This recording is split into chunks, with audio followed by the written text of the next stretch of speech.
Hello students, कैसे हैं आप सभी? आप सभी का स्वागत है आज इस कक्षा में। इस कक्षा में हम इकाई 7 जिसका नाम है वाणिज्य गणित। वाणिज्य गणित की अभ्यास 7A के सभी प्रश्नों को हम आज इस कक्षा में हल करेंगे। यह अभ्यास समानुपात से संबंधित प्रश्नों पर आधारित है।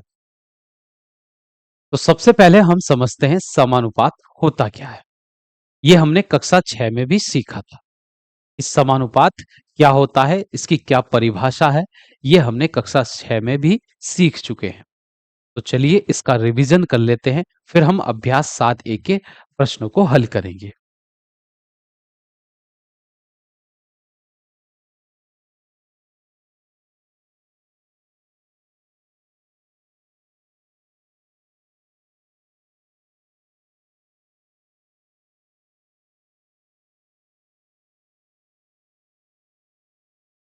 समानुपात, तो समानुपात की परिभाषा है, जब दो अनुपात समान होते हैं तो उन अनुपातों को हम समानुपात कहते हैं। जैसे उदाहरण के तौर पर देखते हैं, एक अनुपात मैंने लिखा 4:8, दूसरा अनुपात लिखा 5:10। अब इन दोनों अनुपातों को देखिए, दोनों का जो सरलतम रूप है, ये 4:8 जो है, जब इसको हम सरलतम रूप में बदलेंगे तो इसको हम 4 से भाग कर सकते हैं। सरलतम रूप में बदलने के लिए दोनों संख्याएं 4 से विभाजित हो जाएंगी। 4×1 = 4 और 4×2 = 8। तो 4:8 का सरलतम रूप है 1:2। अब इस अनुपात का सरलतम रूप लिखिए। 5 और 10 दोनों 5 से विभाजित हो जाएंगी, तो 5×1 = 5 और 5×2 = 10। इन दोनों ही अनुपातों का सरलतम रूप एक जैसा है। इसका मतलब ये दोनों अनुपात समान है, एक जैसे हैं दोनों। दोनों का ही सरलतम रूप एक जैसा है, इसका मतलब ये दोनों अनुपात समान हैं, बराबर हैं। तो ऐसे अनुपात जो समान होते हैं उनको हम समानुपात कहते हैं। अब इन दोनों अनुपातों को समानुपात में कैसे लिखते हैं, उसका तरीका समझते हैं। जब दो अनुपात समानुपात में होते हैं तो उनको हम इस प्रकार लिखते हैं, जैसे 4:8 और 5:10 दोनों समान अनुपात हैं ये, तो इनको हम इस प्रकार लिखेंगे 4:8, फिर समानुपात का चिन्ह। ये जो चिन्ह रहता है, चार बिंदु जिसमें रहते हैं, ये होता है समानुपात का चिन्ह। 5:10। तो जो दो अनुपात समान होते हैं उनको समानुपात के चिन्ह के साथ लिखते हैं हम। अब इस प्रकार समानुपात के चिन्ह के साथ जब दो अनुपातों को लिखते हैं, दो समानुपातों को लिखते हैं, तो यहां पर ये चार संख्याएं हैं। तो पहली वाली संख्या ये, और ये आखिरी वाली संख्या, इन दोनों संख्याओं को हम कहते हैं बाह्य पद। और जो मध्य की बीच वाली दो संख्या रहती हैं, इनको हम कहते हैं मध्य पद।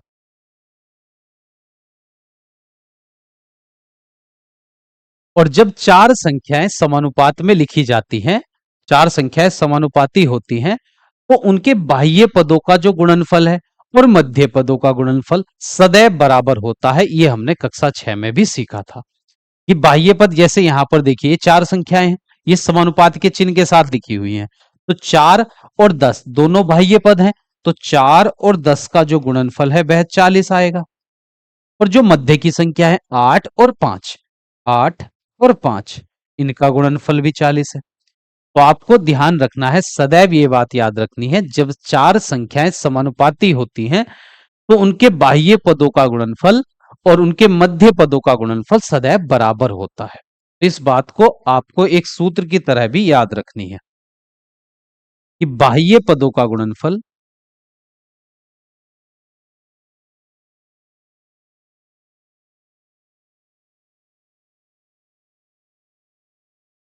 बराबर होता है मध्य पदों का गुणनफल।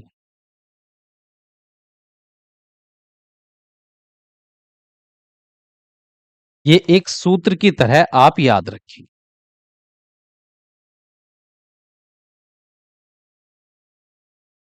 कि जब चार संख्याएं समानुपाती होती हैं तो उनके बाह्य पदों का गुणनफल सदैव मध्य पदों के गुणनफल के बराबर रहता है।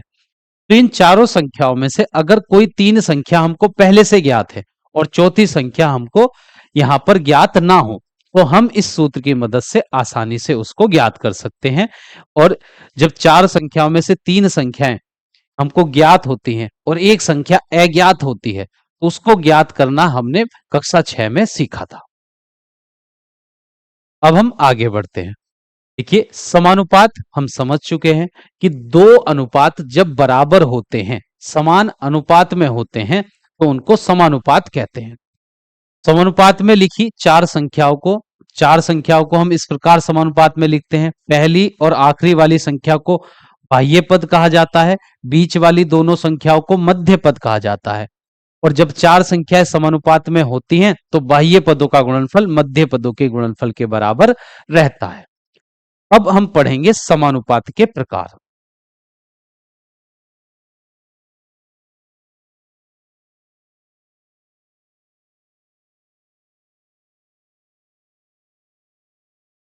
समानुपात के प्रकार, तो समानुपात होते हैं दो प्रकार के। नंबर एक, अनुलोम समानुपात। नंबर दो, प्रतिलोम समानुपात।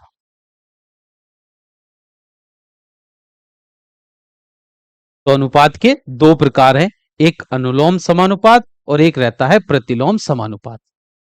अब दोनों की परिभाषाओं को समझेंगे। अनुलोम समानुपात क्या होता है? जब हमारे पास दो राशियां इस प्रकार हो, जैसे एक राशि हमारे पास x है और एक राशि है y।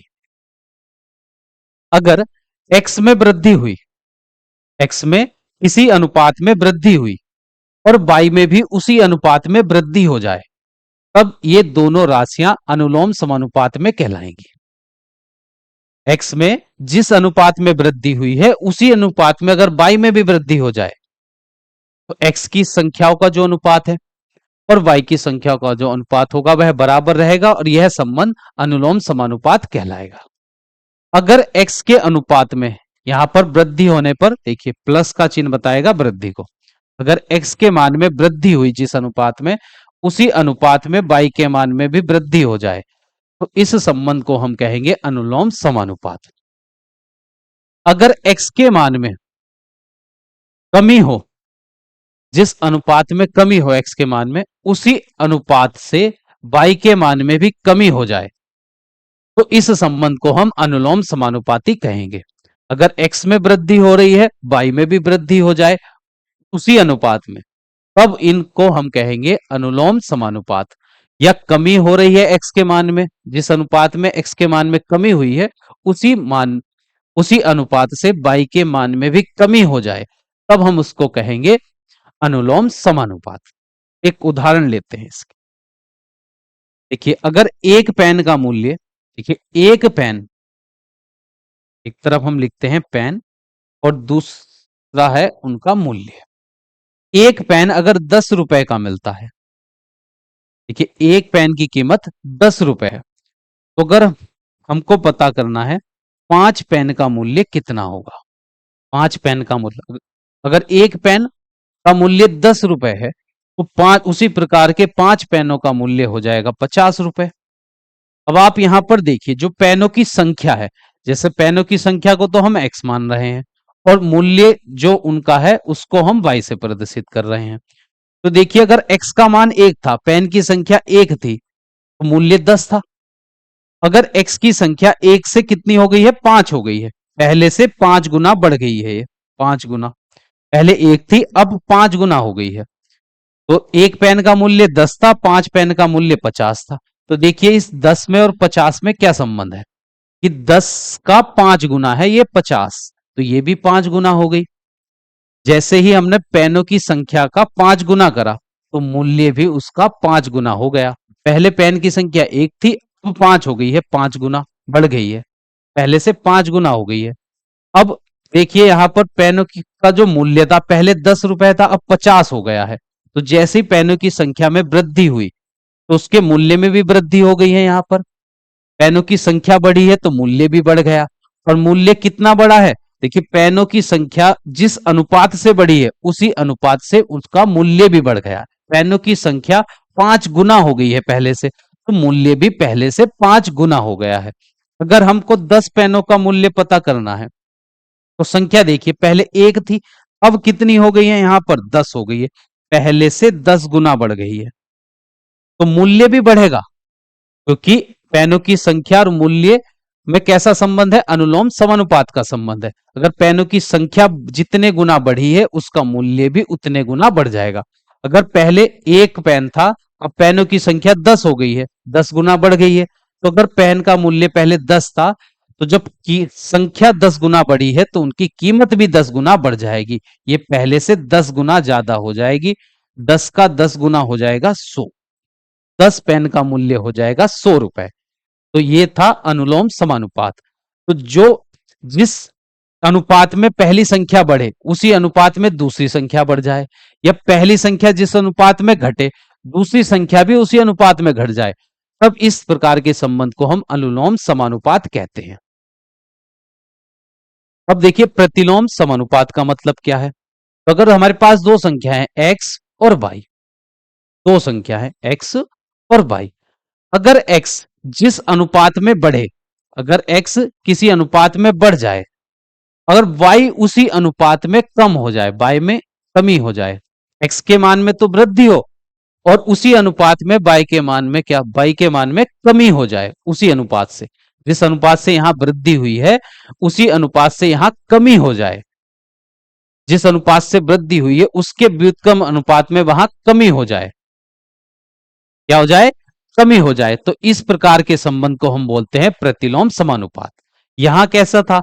अगर x में वृद्धि हुई है तो y के मान में भी वृद्धि होगी उसी अनुपात में, अगर यहां पर कमी हुई है तो y के मान में भी कमी हो जाएगी उसी अनुपात में। तो इस तरह के संबंध को हम अनुलोम समानुपात कहते हैं। प्रतिलोम समानुपात का मतलब, अगर x के अनुपात में यहां पर वृद्धि हुई, उसी अनुपात से, जिस अनुपात से यहां पर वृद्धि हुई है उसके व्युत्क्रम अनुपात से वहां कमी हो जाए, जिस अनुपात से यहां वृद्धि हुई है उसके व्युत्क्रम अनुपात से वहां क्या हो जाए? कमी हो जाए, तो इस संबंध को हम बोलेंगे प्रतिलोम समानुपात। इसका एक उदाहरण देखिए, अगर हमारे पास, देखिए, किसी काम को करने के लिए पांच व्यक्तियों को, किसी काम को करने के लिए पांच व्यक्तियों को 3 दिन का समय लगता है। एक काम को 5 व्यक्ति 3 दिन में करते हैं, या ऐसे समझ लीजिए, 4 व्यक्ति एक काम को 10 दिन में करते हैं। 4 व्यक्ति एक काम को 10 दिन में करते हैं। तो अगर हम पता करें, 2 व्यक्ति उस काम को कितने दिन में करेंगे? 2 व्यक्ति उस काम को कितने दिन में करेंगे? देखिए, 4 व्यक्ति हैं, वे एक काम को 10 दिन में करते हैं। यहां तो लिखी है व्यक्तियों की संख्या और इधर लिखी है दिन। अगर 4 व्यक्ति एक काम को 10 दिन में करते हैं, तो बताइए 2 व्यक्ति उस काम को कितने दिन में करेंगे? देखिए, यहां व्यक्तियों की संख्या 4 थी, तो वह व्यक्ति 4 व्यक्ति काम को कितने दिन में कर रहे हैं? 10 दिन में। अब व्यक्तियों की संख्या पहले से कितनी हो गई है? आधी हो गई है, 2 गुना, देखिए आधी हो गई है, यहां पर पहले से आधी हो गई है। तो जब व्यक्तियों की संख्या कम होगी तो दिनों की संख्या बढ़ जाएगी। तो यहां व्यक्तियों की संख्या कम हो रही है और दिनों की संख्या वहां क्या हो जाएगी? बढ़ जाएगी। अगर 4 व्यक्ति एक काम को 10 दिन में करते हैं, तो 2 व्यक्ति उस काम को कितने दिन में करेंगे? 20 दिन में करेंगे। कितने दिन में करेंगे? 20 दिन में। देखिए, यहां संख्या जो है, व्यक्तियों की संख्या पहले से क्या हो गई है? आधी हो गई है।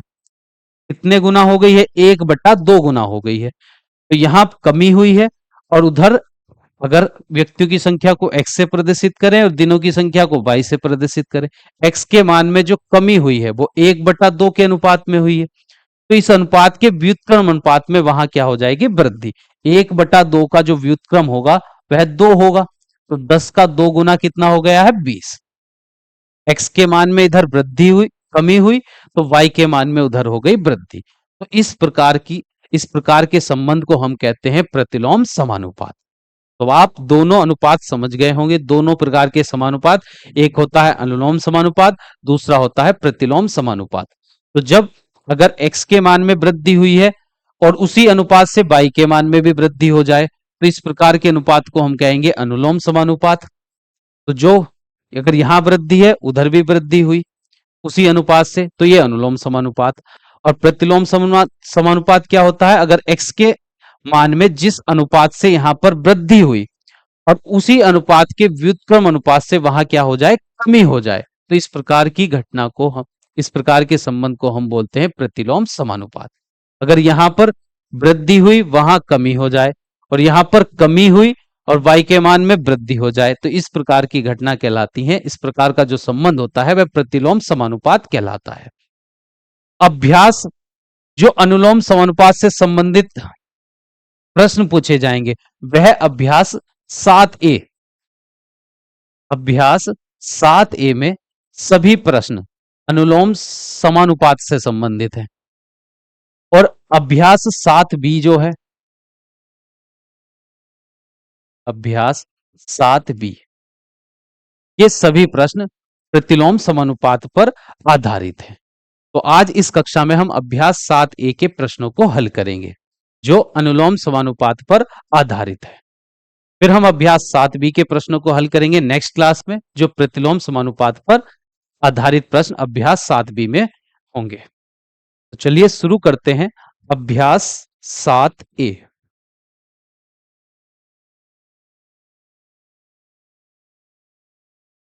अभ्यास 7A का पहला प्रश्न है, निम्नांकित सारणी को अपनी अभ्यास पुस्तिका में उतारकर k का मान लिखिए।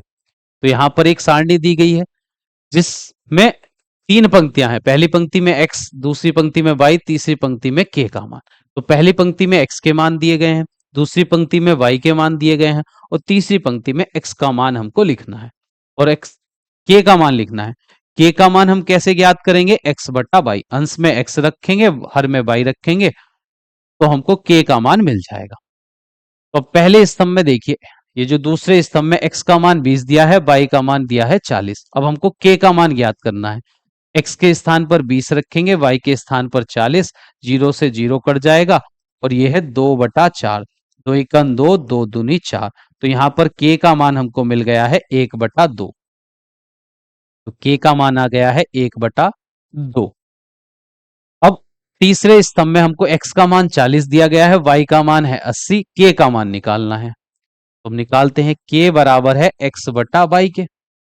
अब x का मान तीसरे स्तंभ में है 40 और y का मान है 80। अब 0 से 0 कट जाएगा, ये 4/8, 4 एकम 4 और 4 दूनी 8। तो यहां पर k का मान हमको मिल गया है 1/2। इसी प्रकार अब अगले स्तंभ में k का मान निकालेंगे। यहां पर k का मान हमको निकालना है x बटा y और x का मान हमको दिया गया है 60, y का मान है 120। 0 से 0 कट जाएगा, 6/12 बचेगा, 6 एकम 6, 6 दूनी 12। तो यहां पर भी k का मान आ गया है 1/2, 1/2। फिर अगले स्तंभ में हमको k का मान निकालना है x बटा y और यहाँ x का मान है 80, y का मान है 160। 0 से 0 काट देंगे, 8/16, 8 एकम 8, 8 दूनी 16। k का मान आ गया है 1/2। तो सभी तीसरे स्तंभ में k का मान, सभी स्तंभों में जो k का मान हमको मिला है वह है 1/2। तो प्रश्न संख्या 1 हो चुकी है कंप्लीट। अब हम चलते हैं अगले प्रश्न पर। प्रश्न संख्या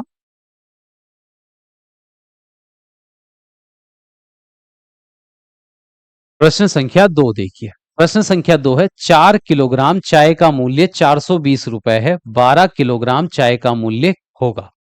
प्रश्न में कहा गया है कि 4 किलोग्राम चाय का मूल्य तो 420 है और 12 किलोग्राम चाय का मूल्य कितना होगा। तो इस प्रश्न में दो राशियां हैं, एक तो है चाय की मात्रा और फिर है चाय की कीमत। तो दो राशियां हैं यहां पर, एक है चाय की मात्रा, चाय की मात्रा, और दूसरी राशि है यहां पर चाय की कीमत।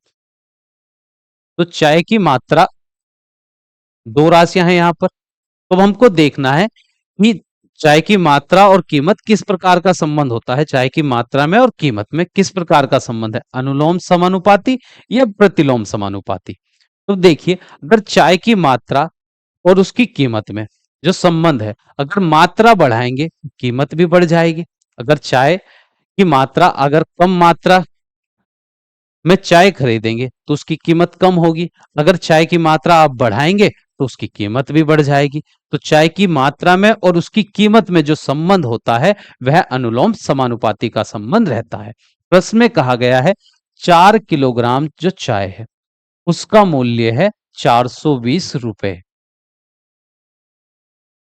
और हमको बताना है कि 12 किलोग्राम चाय का मूल्य कितना होगा। तो 12 किलोग्राम चाय का मूल्य हमको यहां पर बताना है। वो जो 12 किलोग्राम चाय का मूल्य यहां पर अज्ञात है, और अज्ञात राशि को हम x द्वारा प्रदर्शित कर लेते हैं। तो हम मान लेते हैं यहां पर 12 किलोग्राम चाय का जो मूल्य होगा वह है x रुपए। तो चाय की मात्रा और उसकी कीमत, ये दोनों में जो संबंध होता है अनुलोम समानुपाती का संबंध रहता है। यहां देखिए, चाय की मात्रा बढ़ेगी तो उसकी कीमत भी बढ़ जाएगी। चाय की मात्रा पहले 4 किलोग्राम थी, अब 12 किलोग्राम हो गई, तो मूल्य 420 से बढ़ जाएगा। एक्स का मान क्या होगा, बढ़ जाएगा। मात्रा बढ़ेगी तो कीमत भी बढ़ जाएगी। अब किस अनुपात में बढ़ेगी, देखिए चाय की मात्रा, यहां पर चाय की जो मात्रा है 4 से 12 हो गई है, तो कीमत अब कितनी हो जाएगी, 420 से ये एक्स का मान कितना हो जाएगा। ये जिस अनुपात में चाय की मात्रा बढ़ेगी, क्योंकि अनुलोम समानुपाती में पहली पहली राशि जिस अनुपात में बढ़ती है दूसरी राशि भी उसी अनुपात में बढ़ जाती है, या पहली राशि जिस अनुपात में घटती है दूसरी राशि भी उसी अनुपात में घट जाती है। ये अभी हमने सीखा है अनुलोम समानुपाती में कि x का मान जिस अनुपात में बढ़ेगा उसी अनुपात में y का मान भी बढ़ जाएगा। अगर x का मान जिस अनुपात से घट रहा है तो y का मान भी उसी अनुपात से घट जाता है अनुलोम समानुपाती में।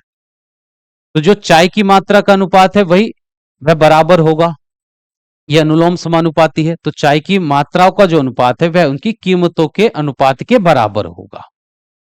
तो ये 4 kg बटा 12 kg बराबर में 420 रुपए, और हर में लिखेंगे x रुपए। तो देखिए, केजी से केजी कट जाएगा, रुपए से रुपए कट जाएगा, और चारिकन 4, 4 तिया 12। यहां पर x की तिरछी गुणा करेंगे, x की गुणा 1 से होगी तो x आ जाएगा, बराबर में 3 की गुणा, यहां 3 की गुणा 420 से होगी, 420 गुणा 3, तो x बराबर हमको मिलेगा 0। 3 दूनी 6 और 3 चौक 12, तो यहां x का मान हमको मिला है 1260। तो 12 किलोग्राम चाय का जो मूल्य है वह है 1260 रुपए। तो 12 किलोग्राम चाय का जो मूल्य होगा वह होगा 1260 रुपए। तो प्रश्न संख्या 2 हो चुकी है कंप्लीट। अब देखिए अगला प्रश्न, प्रश्न संख्या 3। एक कार 30 मीटर प्रति सेकंड की चाल से चलती है, तो 1 घंटे पश्चात वह कितनी दूरी तय करेगी।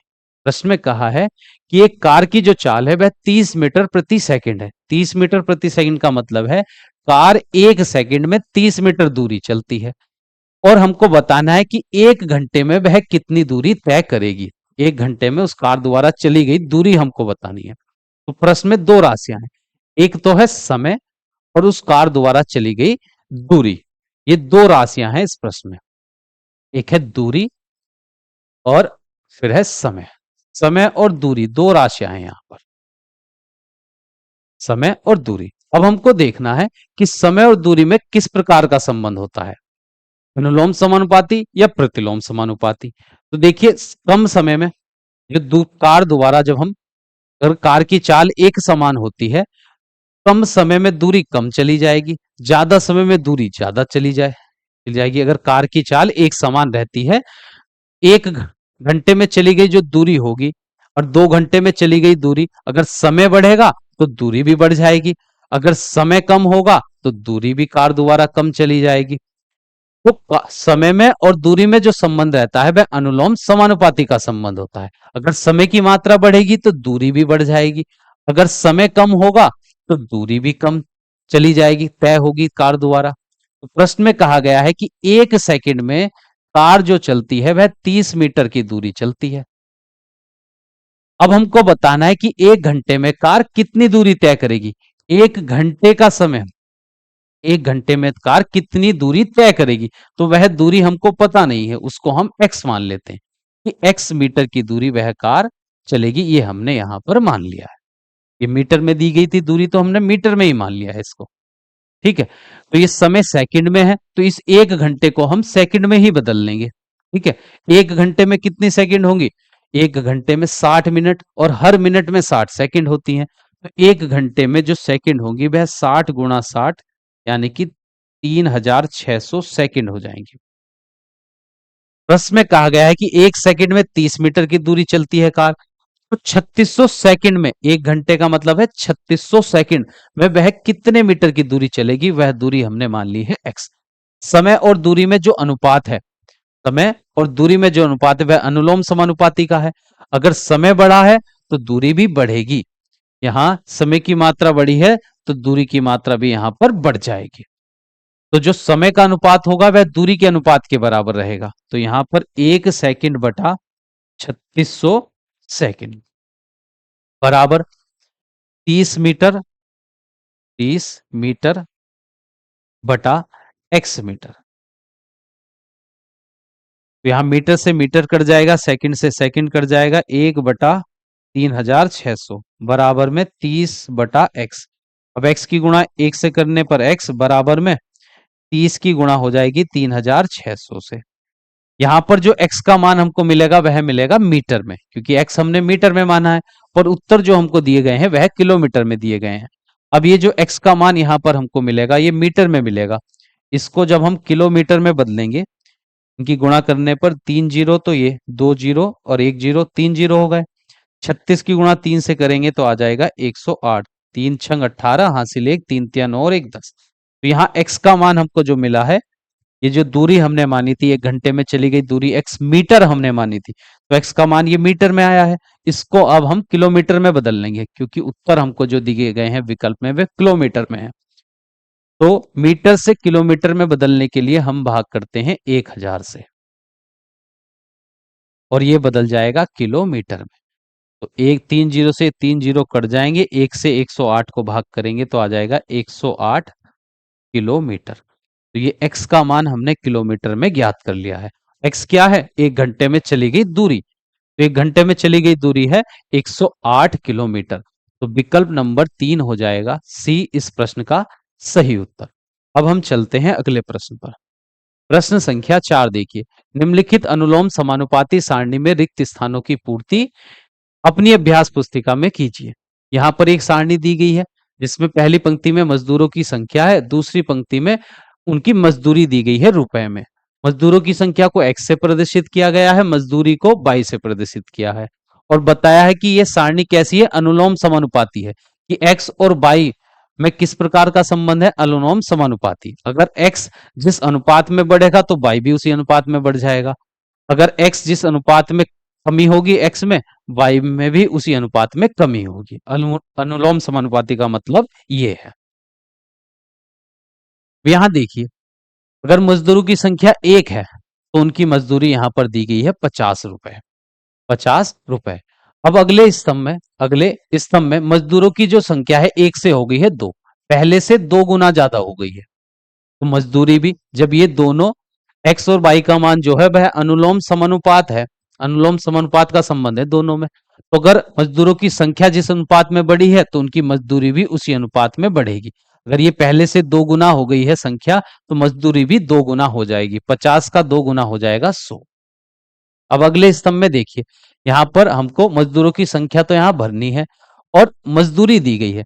अब देखिए मजदूरी पहले से कितनी हो गई है, यहां पर 150 से कितनी हो गई है? 150, पहले से 3 गुना बढ़ गई है। 50 का 3 गुना होता है 150, 50 से 3 गुना। अगर मजदूरी 3 गुना बढ़ी है तो मजदूरों की संख्या भी 3 गुना बढ़ जाएगी, क्योंकि एक्स और वाई में जो संबंध है अनुलोम समानुपात का संबंध है। तो यहां पर मजदूरों की संख्या भी हो जाएगी 3 गुना, एक का 3 गुना हो जाएगा 3। अब इस स्तंभ में देखिए, यहां पर मजदूरी कितनी थी, एक। अगर मजदूरों की जो संख्या है एक, और मजदूरों की संख्या हो गई है 5, पहले से 5 गुना बढ़ गई है, तो मजदूरी भी पहले से 5 गुना बढ़ जाएगी। 5 गुना बढ़ जाएगी। मजदूरी पहले 50 थी, तो जब मजदूरों की संख्या 5 गुना बढ़ी है तो मजदूरी भी 5 गुना यहां पर बढ़ जाएगी, और 50 का 5 गुना हो जाएगा 250। तो यहां रिक्त स्थान में आपको भरना है 250। अब हम चलते हैं अगले प्रश्न पर। प्रश्न संख्या 5 देखिए। प्रश्न संख्या 5 है, 6 कलमों का मूल्य 24 रुपए है, 10 कलमों का मूल्य बताइए। प्रश्न में हमको बोला है 6 कलम 24 रुपए में अगर मिलती हैं तो 10 कलम कितने रुपए में मिलेंगी, ये हमको बताना है। तो यहां पर दो राशियां हैं, एक तो कलम की संख्या और एक उनका मूल्य। दो प्रकार की राशियां दी गई हैं, एक कलम की संख्या और दूसरी है उनका मूल्य। तो एक तरफ हम लिखते हैं कलम और एक तरफ लिखेंगे मूल्य। कलम और एक तरफ मूल्य। कलम और कलम की संख्या और उनके मूल्य में किस प्रकार का संबंध रहता है, ये भी संबंध होता है अनुलोम समानुपात का। क्यों? कि जब हम कलम की संख्या बढ़ाएंगे, अगर ज्यादा मात्रा में कलम खरीदेंगे तो मूल्य भी हमको ज्यादा चुकाना होगा उनका, अगर कम मात्रा में कलम खरीदेंगे तो मूल्य भी कम रहेगा। तो कलम और मूल्य में उनकी कीमतों में जो संबंध होता है वह अनुलोम समानुपात का संबंध रहता है। प्रश्न में बोला है 6 कलम का जो मूल्य है 24 रुपए है, तो 10 कलम का मूल्य कितना होगा, तो वह हम मान लेते हैं x रुपए। प्रश्न में बोला है 6 कलम का मूल्य 24 रुपए है, तो 10 कलम का मूल्य कितना होगा, ये हम मान लेते हैं x रुपए। तो यहां कलमों की संख्या में क्या हुई है, वृद्धि हुई है, 6 से भी ये 10 हो गई है, तो मूल्य 24 से कितना हो जाएगा ये हमको बताना है। कलम और मूल्य में जो अनुपात रहता है वह अनुलोम समानुपात होता है। तो जिस अनुपात में ये संख्या, कलम की संख्या बढ़ी है, उसी अनुपात में मूल्य भी बढ़ जाएगा। तो हमको देखना है 6 से ये 10, 6 का कितने गुना, पहले से कितने गुना बढ़ गई है ये संख्या, तो मूल्य भी उतने गुना बढ़ जाएगा। तो कलम की संख्या का जो अनुपात रहेगा वह बराबर होगा मूल्यों की संख्या के अनुपात के बराबर। मूल्य 24 रुपए और बटा x रुपए। रुपए से रुपए कट जाएगा, ये 2 तिया 6, 2 पंजे 10, 2 तिया 6, 2 पंजे 10। x की गुणा 3 से करेंगे तो आ जाएगा 3x बराबर में 5 की गुणा होगी 24 से, तो 24 गुणा 5। 3 इधर गुणा में है, दाईं ओर जाएगा भाग में, 24 गुणा 5 और बटे में आ गया 3। अब 3 से 24 को भाग करेंगे, 3 अट्ठे 24 और 8 की गुणा 5 से कर देंगे तो आ जाएगा 40। तो यहां पर x का मान मिल गया है 40, और 40 x क्या था, 10 कलम का मूल्य हमने माना था, 10 कलम का मूल्य आ गया है 40 रुपए। ये इस प्रश्न का सही उत्तर है। 6 कलम अगर 24 रुपए की हैं, तो 10 कलम कितने की हो गई हैं, 10 कलम हो गई है 40 रुपए की। अगला सवाल देखिए, प्रश्न संख्या 6। 5 मजदूरों की मजदूरी 1250 रुपए है, 8 मजदूरों के लिए कितनी मजदूरी चाहिए, ये हमको बताना है। इस प्रश्न में दो राशियां हैं, एक मजदूरों की संख्या और एक उनकी मजदूरी। एक तरफ हम लिखेंगे मजदूरों की संख्या, और एक तरफ लिख लेते हैं हम उनकी मजदूरी। तो मजदूर और मजदूरी में किस प्रकार का संबंध है, अनुलोम समानुपात का या प्रतिलोम समानुपात का, पहले ये पता करते हैं। देखिए, मजदूरों की संख्या और उनकी मजदूरी, अगर मजदूर कम होंगे तो मजदूरी कम देनी होगी, अगर मजदूरों की संख्या बढ़ाएंगे तो मजदूरी भी बढ़ जाएगी। तो यहां पर मजदूरों की संख्या में और मजदूरी में जो संबंध होता है वह होता है अनुलोम समानुपात का। अगर संख्या इधर मजदूरों की संख्या बढ़ेगी तो मजदूरी भी बढ़ जाएगी, मजदूरों की संख्या कम करेंगे तो मजदूरी भी कम देनी होगी। तो दोनों में अनुलोम समानुपात का संबंध है। प्रश्न में बताया है कि 5 मजदूरों की जो मजदूरी है 1250 रुपए है, अब हमको बताना है 8 मजदूरों के लिए कितनी मजदूरी चाहिए, तो वो हम मान लेते हैं x। कितने रुपए हम मान लेते हैं? 8 मजदूरों की मजदूरी x। तो यहाँ मजदूरों की संख्या बढ़ गई है पहले से, तो मजदूरी भी बढ़ जाएगी। और कितनी बढ़ेगी? जिस अनुपात में मजदूरों की संख्या बढ़ी है उसी अनुपात में ये मजदूरी भी बढ़ जाएगी। क्यों बढ़ जाएगी? क्योंकि मजदूरों की संख्या और मजदूरी में जो संबंध होता है वह अनुलोम समानुपात का संबंध रहता है। तो मजदूरों की संख्या का जो अनुपात है 5/8, वह बराबर रहेगा मजदूर उनकी मजदूरी के अनुपात के बराबर। अब यहां से x का मान निकालना है, 5 की गुणा x से कर देंगे 5x, और 8 की गुणा हो जाएगी 1250 से, और 5 इधर गुणा में है, दाईं ओर जाएगा भाग में। 1250 गुणा में 8 और बटे में आ गया 5। 5 से भाग करते हैं, 5 दूनी 10, 2 शेष रह जाएगा, 25 हो जाएगा, 5 पंजे 25 और एक जीरो। अब 8 की गुणा 250 से करेंगे तो हमको कितना मिलेगा? जीरो। 8 पंजे 40 का जीरो, यहां से लगे 4, 8 दूनी 16 और 4 20। तो x का मान मिल गया है 2000। तो 8 मजदूरों के लिए कितनी मजदूरी चाहिए होगी? 2000 रुपए। 2000 इस प्रश्न का हो जाएगा सही उत्तर। अब देखिए अगला सवाल, प्रश्न संख्या 7। प्रश्न संख्या 7 है, 4 गेंद या 3 कलम का मूल्य 12 रुपए है, तो 6 गेंद और 6 कलमों का मूल्य बताइए। प्रश्न में यहां पर दो राशियां हैं, देखिए। एक 4 गेंद 12 रुपए की मिलती है, 3 कलम 12 रुपए की मिलती है। 4 गेंदों का मूल्य भी 12 रुपए है और 3 कलम का मूल्य भी 12 रुपए है। अब हमको बताना है कि 6 गेंद और 6 कलमों का मूल्य कितना होगा। पहले हम पता करते हैं 6 गेंद का मूल्य कितना है, फिर पता करेंगे 6 कलम का मूल्य कितना है, दोनों को जोड़ देंगे तो हमको प्रश्न में जो राशि ज्ञात करनी है वह मिल जाएगी। तो एक तरफ लिखते हैं गेंद और एक तरफ लिखेंगे उनका मूल्य। प्रश्न में बोला है, देखिए, गेंदों की संख्या उनके मूल्य में जो संबंध रहता है वह अनुलोम समानुपात का संबंध होगा। गेंदे ज्यादा खरीदेंगे तो मूल्य भी ज्यादा देना होगा, अगर गेंदे कम मात्रा में खरीदेंगे तो मूल्य भी की राशि भी कम रहेगी। तो देखिए, अगर 4 गेंदों का मूल्य प्रश्न में दिया गया है 12 रुपए और प्रश्न में पूछा है 6 गेंदों का मूल्य, तो वह मान लेते हैं x। देखिए, गेंदों की संख्या पहले से बढ़ गई है तो मूल्य भी बढ़ जाएगा। और कितना बढ़ेगा? जिस अनुपात में गेंदों की संख्या बढ़ी है उसी अनुपात में मूल्य बढ़ जाएगा। क्यों बढ़ेगा? क्योंकि ये गेंदों की संख्या और मूल्य में अनुलोम समानुपाती का संबंध रहता है। तो गेंदों की संख्याओं का जो अनुपात है वह बराबर होगा मूल्यों के अनुपात के बराबर। अब यहां से हम x का मान निकालते हैं, पहले इसको सरल कर लेंगे। 2 दूनी 4, 2 तिया 6। 2 की गुणा होगी x से, x की गुणा 2 से कर देंगे 2x। 3 की गुणा होगी 12 से, 12 गुणा 3। अब 2 इधर गुणा में है, दाईं ओर जाएगा भाग में। तो 12 गुणा 3 बटे में आ गया 2। 2 से 12 को भाग करेंगे, 2 छंग 12 और ये 6 तिया हो जाएगा 18। तो यहाँ x का मान हमको मिला है 18 और x क्या था? 6 गेंदों का मूल्य था। 6 गेंदों का मूल्य आया है 18 रुपए। अब हम 6 कलमों का मूल्य पता करेंगे।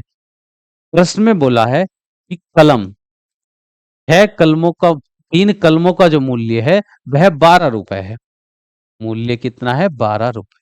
3 कलम का मूल्य 12 रुपए है। अब हमको बताना है 6 कलम का मूल्य कितना होगा। 6 कलम का मूल्य हम मान लेते हैं जैसे 22। तो कलम की संख्या और उनके मूल्य में जो संबंध है वह अनुलोम अनुलोम समानुपाती का संबंध है। तो अगर कलम की संख्या बढ़ रही है तो मूल्य भी बढ़ जाएगा। मूल्य भी बढ़ जाएगा। और कितना बढ़ेगा? जिस अनुपात में कलम की संख्या बढ़ी है उसी अनुपात में मूल्य भी बढ़ जाएगा। क्यों बढ़ेगा? क्योंकि कलम की संख्या और मूल्य में अनुलोम समानुपाती का संबंध होता है। तो कलमों की संख्या का अनुपात बराबर रहेगा मूल्यों की संख्याओं का अनुपात के बराबर। तीन एकन 3, 3 दूनी 6। 22 की गुणा 1 से करेंगे 22, 2 की गुणा 12 से करेंगे 12 दूनी 24। लिख लेते हैं 12 गुणा 2। तो 22 बराबर आ गया है 24। 24। तो 6 कलम का मूल्य है 24। प्रश्न में पूछा था 6 गेंद और 6 कलम का मूल्य। तो 6 गेंद का मूल्य 18, 6 कलम का मूल्य 24। अब इन दोनों को जोड़ देंगे। 6 गेंद तथा 6 कलम का मूल्य बराबर, ये हो जाएगा 18 प्लस 24, तो ये हो जाएगा 42। तो 6 गेंद और 6 कलम का जो मूल्य होगा वह रहेगा 42 रुपए। यही इस प्रश्न का सही उत्तर है। अगला सवाल देखिए अब। प्रश्न संख्या 8। एक मशीन 5 मिनट में 200 पर्चे छापती है, तो इस प्रकार 2 गुणा 10 की घात 3 पर्चों को छापने में कितना समय लगेगा? देखिए 10 की घात 3 का मतलब होता है 1000, तो ये हो जाएगा 2000। प्रश्न में कहा गया है कि 5 मिनट में 200 पर्चे छापती है एक मशीन, 2000 पर्चों को छापने में कितना समय लगेगा ये हमको बताना है। तो यहां पर दो राशियां हैं, एक पर्चों की संख्या, पर्चों की संख्या और उनको छापने में लगा समय। अब देखेंगे किस प्रकार का ये संबंध है। तो पर्चे अगर छपेंगे तो समय भी कम लगेगा, पर्चों की संख्या ज्यादा होगी, छपने वाले पर्चों की संख्या ज्यादा होगी तो समय भी ज्यादा लगेगा उनको छापने में। तो इन दोनों में अनुलोम समानुपाती का संबंध है। प्रश्न में बोला है कि 200 पर्चों को छापने में तो लगते हैं 5 मिनट। अब बताना है 2000 पर्चों को छापने में कितना समय लगेगा, वह समय हम मान लेते हैं x। तो यहां पर्चों की संख्या पहले से बढ़ गई है तो समय भी बढ़ जाएगा। कितना बढ़ जाएगा? जिस अनुपात में पर्चों की संख्या बढ़ी है उसी अनुपात में समय भी बढ़ जाएगा। क्यों बढ़ेगा? क्योंकि पर्चों की संख्या और समय में अनुलोम समानुपाती का संबंध होता है। तो पर्चों की संख्या का जो अनुपात है वह समय के अनुपात के बराबर होगा। अब यहां से 2 जीरो से 2 जीरो कट जाएंगे, 2 एकम 2, 2 ढाई 20। एक्स की गुणा 1 से कर देंगे तो x बराबर 10 की गुणा 5 से करेंगे तो हो जाएगा 50 मिनट। तो यहाँ x का मान हमको मिल गया है 50 मिनट और x था 200 पर्चों को छापने में लगा समय। तो 200 पर्चों को छापने में जो समय लगेगा वह होगा 50 मिनट। यही इस प्रश्न का सही उत्तर हो जाएगा। अगला सवाल देखिए। प्रश्न संख्या 9। एक परिवार में 4.5 यूनिट के राशन कार्ड पर 3600 किलोग्राम गेहूं मिलता है और 3.5 यूनिट के राशन कार्ड पर कितना गेहूं मिलेगा ये हमको बताना है। तो इस प्रश्न में दो राशियां हैं, एक है यूनिट की संख्या, राशन कार्ड की यूनिट की संख्या, और एक है उन पर मिलने वाला गेहूं की मात्रा। मात्रा गेहूं की। तो अब देखिए यूनिट की संख्या और गेहूं की मात्रा में किस प्रकार का संबंध होगा। अगर यूनिटों की संख्या ज्यादा होगी तो उस पर मिलने वाली गेहूं की मात्रा भी ज्यादा रहेगी, अगर यूनिट कम रहेंगी तो मिलने वाली गेहूं की मात्रा भी कम होगी। तो इस प्रकार के संबंध को हम कहते हैं अनुलोम समानुपाती। तो प्रश्न में बोला है 4.5 यूनिट पर मिलने वाले गेहूं की मात्रा है 36 किलोग्राम। अब बताना है 3.5 यूनिट पर मिलने वाले गेहूं की मात्रा कितनी होगी। तो वह मात्रा हम मान लेते हैं x। तो यहां यूनिटों की संख्या पहले से कम हो गई है। देखिए 4 यूनिट, यहां पर मात्रा जो हो गई है कम हो गई है पहले से। पहले 4.5 यूनिट थी यूनिटों की संख्या, अब हो गई है 3.5 यूनिट। तो मात्रा क्या हो गई है? पहले से कम हो गई है, पहले से कम हो गई है। यूनिटों की संख्या कम हो गई है तो गेहूं की मात्रा भी क्या हो जाएगी? कम हो जाएगी। तो यहाँ 36 बड़ा होगा, x का मान कम रहेगा और 36 का मान 36 ज्यादा रहेगा, क्योंकि यूनिटों की संख्या पहले से क्या हो गई है? कम हो गई है। या आप एक ही तरह चिन्ह लगाइए नीचे की ओर और यहाँ माइनस लिख लीजिए। इसका मतलब है यूनिटों की संख्या कम हो गई है तो गेहूं की मात्रा भी कम हो जाएगी, क्योंकि गेहूं यूनिट की संख्या और गेहूं की मात्रा में जो संबंध रहेगा वह होगा अनुलोम समानुपाती का संबंध। तो अगर यूनिटों की संख्या कम हुई है तो गेहूं की मात्रा भी कम हो जाएगी। कितनी कम हो जाएगी? जिस अनुपात में यूनिट की संख्या कम हुई है उसी अनुपात में गेहूं की मात्रा भी कम हो जाएगी। क्यों कम हो जाएगी? क्योंकि ये अनुलोम समानुपाती का संबंध है दोनों में। तो यूनिटों की संख्या का जो अनुपात है वह बराबर रहेगा गेहूं की मात्रा के अनुपात के बराबर। अब यहां देखिए ये हो जाएगा 2 चौक 8 और 1 9, 9/2, 2 तिया 6 और 1 7/2 बराबर में 36 किलोग्राम बटे में x। 2 से 2 कट जाएगा। अब x की गुणा होगी 9 से तो आ जाएगा 9x बराबर 7 की गुणा होगी 36 से, तो 36 × 7 kg। 9 इधर गुणा में है, उधर जाएगा भाग में। x बराबर हमको मिलेगा 36 × 7 kg बटे में आ जाएगा 9। 9 चौक 36 और 7 चौक हो जाएंगे 28 kg। तो x का मान मिल गया है 28 किलोग्राम। तो 3.5 यूनिट पर गेहूं की जो मात्रा होगी, मिलने वाले गेहूं की मात्रा होगी 28 किलोग्राम। यही इस प्रश्न का हो जाएगा सही उत्तर। अब अगला सवाल देखिए, प्रश्न संख्या 10। एक रेलगाड़ी 315 मीटर लंबी है और 54 किलोमीटर प्रति घंटे की चाल से वह एक खंबे को कितने समय में पार करेगी। प्रश्न में बोला है कि एक गाड़ी की जो चाल है वह 54 किलोमीटर प्रति घंटा है, कि एक घंटे में गाड़ी 54 किलोमीटर की दूरी तय करती है और हमको बताना है एक खंबे को पार करने में उसको कितना समय लगेगा। खंबे को पार करने में उसको कितनी दूरी चलनी पड़ेगी, उसके ट्रेन की लंबाई के बराबर। जितनी उस रेलगाड़ी की लंबाई होगी उतनी दूरी उसको उस खंबे को पार करने में लगेगी। खंबे को पार करने में कितना समय लगेगा ये हमको बताना है। तो यहां पर दो राशियां हैं, एक है ट्रेन द्वारा चली गई दूरी और उस दूरी को तय करने में लगा समय। तो यहां बोला है अगर 54 किलोमीटर 54 किलोमीटर प्रति घंटा उस रेलगाड़ी की चाल है, मतलब 54 किलोमीटर की जो दूरी है रेलगाड़ी एक घंटे में तय करती है, एक घंटे में तय करती है। अब खंबे को पार करने में कितना समय लगेगा ये हमको बताना है। खंबे को पार करने में उसको कितनी दूरी चलनी पड़ेगी, उस ट्रेन रेलगाड़ी की लंबाई के बराबर। रेलगाड़ी की लंबाई है 315 मीटर। तो 315 मीटर दूरी तय करने में कितना समय लगेगा ये हमको बताना है। एक खंबे को पार करने में लगा जो समय है वो किसके बराबर होगा, 315 मीटर दूरी चलने में उसको कितना समय लगेगा ये उसके बराबर रहेगा। वह समय हमको नहीं पता है, हम मान लेंगे x। देखिए पहले दूरी कितनी थी, 54 किलोमीटर, अब हो गई है 315 मीटर। पहले से एक हो गई है कम, पहले से क्या हो गई है, कम हो गई है, तो समय भी कम लगेगा। पहले 1 घंटे 54 किलोमीटर की दूरी तय करने में 1 घंटे का समय लगता है, तो 315 मीटर की दूरी तय करने में 1 घंटे से मीटर की दूरी तय करने में पहले से कम समय लगेगा। कितना कम समय लगेगा, जिस अनुपात में ये दूरी कम हुई है उसी अनुपात में इस समय भी कम हो जाएगा। क्यों कम होगा, क्योंकि दूरी और समय में जो संबंध होता है वह अनुलोम समानुपाती का संबंध रहता है। तो दूरी चली गई, दूरी का अनुपात समय के अनुपात के बराबर होगा, 1 घंटे बटा x।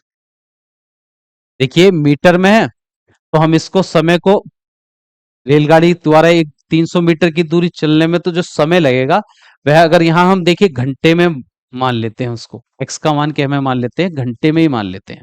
x क्या में है, घंटे में। तो एक 1 घंटा बटा x घंटे लगेंगे 300 मीटर की दूरी तय करने में समय। अब इसको सरल करते हैं, ये किलोमीटर में दूरी है, नीचे वाली दूरी मीटर में है, तो इन ऊपर वाली दूरी को हम मीटर में बदल लेंगे। तो 54 को मीटर में बदलने के लिए 1000 से गुणा कर देंगे और नीचे है 315 मीटर, बराबर में घंटे से घंटे कट जाएगा 1/x,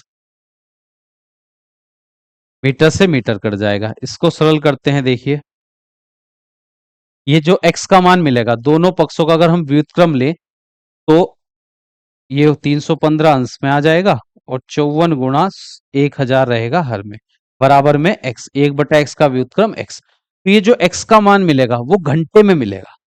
इसको अगर हम मिनट में बदलें तो घंटे वाली राशि को मिनट में बदलने के लिए 60 से गुणा कर देते हैं। करते हैं यहां पर x बराबर 315 गुणा 60 और बटे में है 54 गुणा 1000। देखिए घंटे से मिनट में बदलने के लिए 60 से गुणा करेंगे और मिनट से सेकंड में बदलने के लिए फिर 60 से गुणा करेंगे।